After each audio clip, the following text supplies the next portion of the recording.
नमस्कार दोस्तों, स्वागत है आपके अपने YouTube चैनल ग्रामीण स्टडी जीके पर।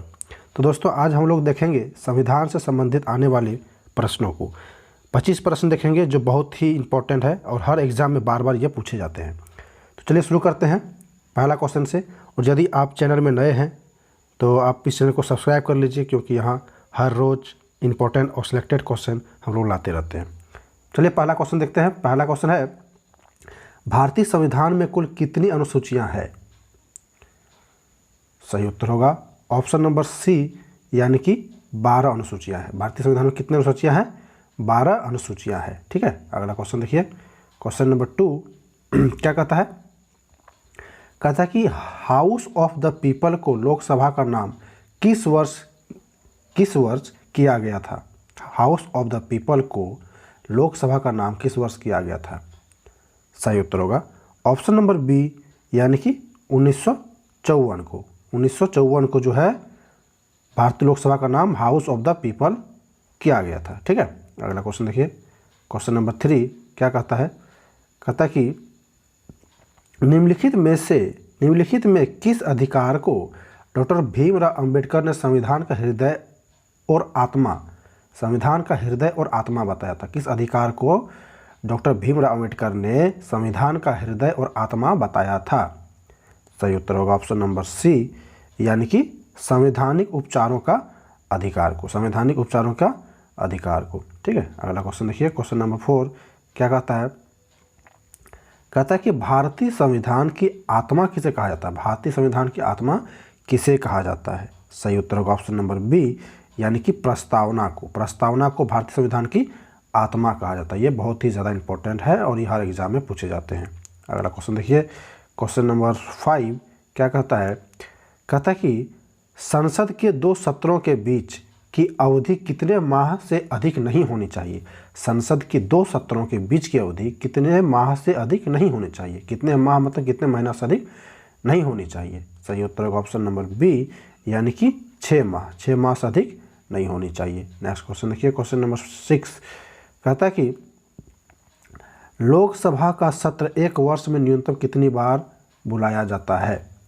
सही उत्तर होगा ऑप्शन नंबर ए, यानी कि 2 बार।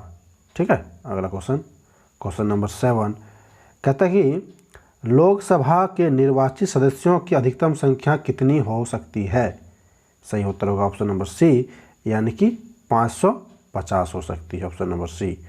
नेक्स्ट क्वेश्चन देखिए। क्वेश्चन नंबर 8 क्या कहता है? कहता है राज्यसभा के सदस्यों की अधिकतम संख्या कितनी हो सकती है? राज्यसभा के सदस्यों की संख्या कितनी हो सकती है? सही उत्तर होगा ऑप्शन नंबर ए, यानी कि 250। टोटल कितना हो सकता है? राज्यसभा के सदस्यों की संख्या 250 हो सकते हैं।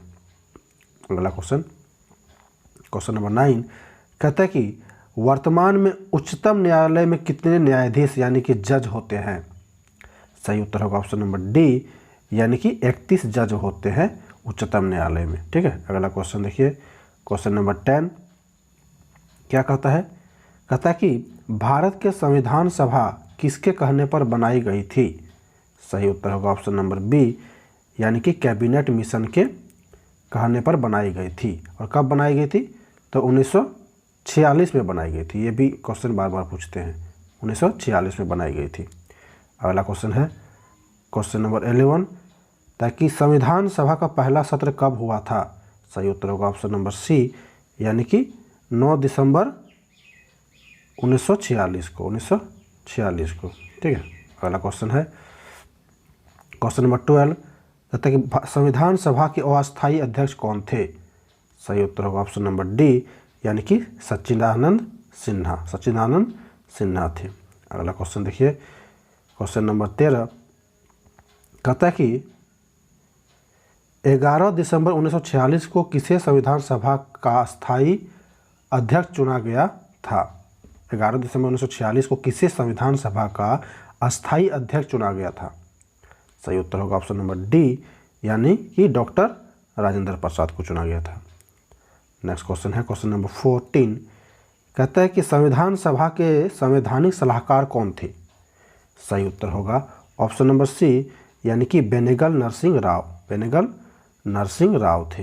अगला क्वेश्चन है कहता है कि भारतीय संविधान सभा की प्रारूप समिति के अध्यक्ष कौन थे? भारतीय संविधान की प्रारूप समिति के अध्यक्ष कौन थे? सही उत्तर होगा ऑप्शन नंबर ए यानी कि डॉक्टर भीमराव अंबेडकर। ठीक है, डॉक्टर भीमराव अंबेडकर। अगला क्वेश्चन है क्वेश्चन नंबर 16। क्या कहता है? कहता संविधान की प्रारूप समिति के समक्ष प्रस्तावना का प्रस्ताव किसने रखा था? प्रस्तावना का प्रस्ताव किसने रखा था? सही उत्तर होगा ऑप्शन नंबर सी यानी कि पंडित जवाहरलाल नेहरू ने रखा था। नेक्स्ट क्वेश्चन देखिए क्वेश्चन नंबर 17। क्या कहता है? कहता भारतीय संविधान सभा की संघीय समिति के अध्यक्ष कौन थे? सही उत्तर होगा ऑप्शन नंबर बी यानी कि पंडित जवाहरलाल नेहरू संघीय समिति के अध्यक्ष थे। भारतीय संविधान के संघीय समिति के अध्यक्ष कौन थे? पंडित जवाहरलाल नेहरू। नेक्स्ट क्वेश्चन कहता है कि संविधान निर्मात्री सभा में झंडा समिति के अध्यक्ष कौन थे? झंडा समिति के अध्यक्ष कौन थे? सही उत्तर होगा ऑप्शन नंबर डी यानी कि जे.बी. कृपलानी। झंडा समिति के अध्यक्ष कौन थे? जे.बी. कृपलानी। ठीक है, अगला क्वेश्चन देखिए दोस्तों। कहता है भारतीय संविधान सभा द्वारा भारतीय ध्वज कब अपनाया गया था? भारतीय ध्वज कब अपनाया गया था? सही उत्तर होगा ऑप्शन नंबर डी यानी कि 22 जुलाई 1949 को अपनाया गया था। ठीक है, नेक्स्ट क्वेश्चन और आखिरी क्वेश्चन है। कहता है कि भारतीय राष्ट्रीय ध्वज तिरंगा का डिजाइन किसने तैयार किया था? सही उत्तर होगा ऑप्शन नंबर बी यानी कि पिंगली वेंकैया ने भारतीय झंडा तिरंगा का डिजाइन तैयार किया था। ठीक है, और आज का आखिरी क्वेश्चन है जो कि आपको मैं कमेंट बॉक्स में देना है दोस्तों। कहता कि नेक्स्ट क्वेश्चन है भारतीय संविधान के निर्माण में कुल कितना समय लगा था?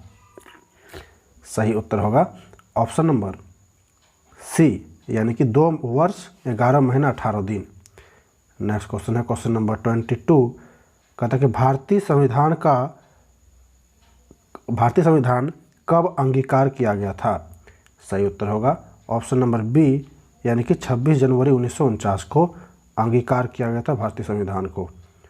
नेक्स्ट क्वेश्चन है कहता कि निम्नलिखित में से किस तिथि को भारतीय संविधान लागू किया गया था? सही उत्तर होगा ऑप्शन नंबर ए यानी कि 26 जनवरी 1950 को। नेक्स्ट क्वेश्चन है क्वेश्चन नंबर 24। कहता है कि विश्व का सबसे बड़ा लिखित एवं सर्वाधिक व्यापक संविधान किस देश का है? तो सबसे व्यापक और सबसे बड़ा लिखित संविधान हमारे देश भारत का ही है, ये आपको याद रखना है। नेक्स्ट क्वेश्चन है दोस्तों और आखिरी क्वेश्चन है।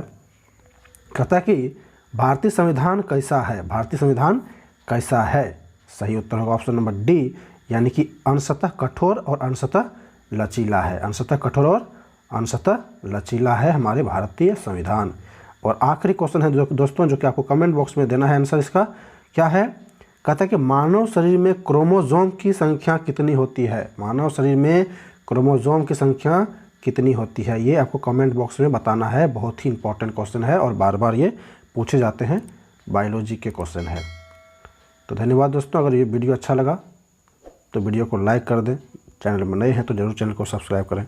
धन्यवाद। जय हिंद। वंदे मातरम।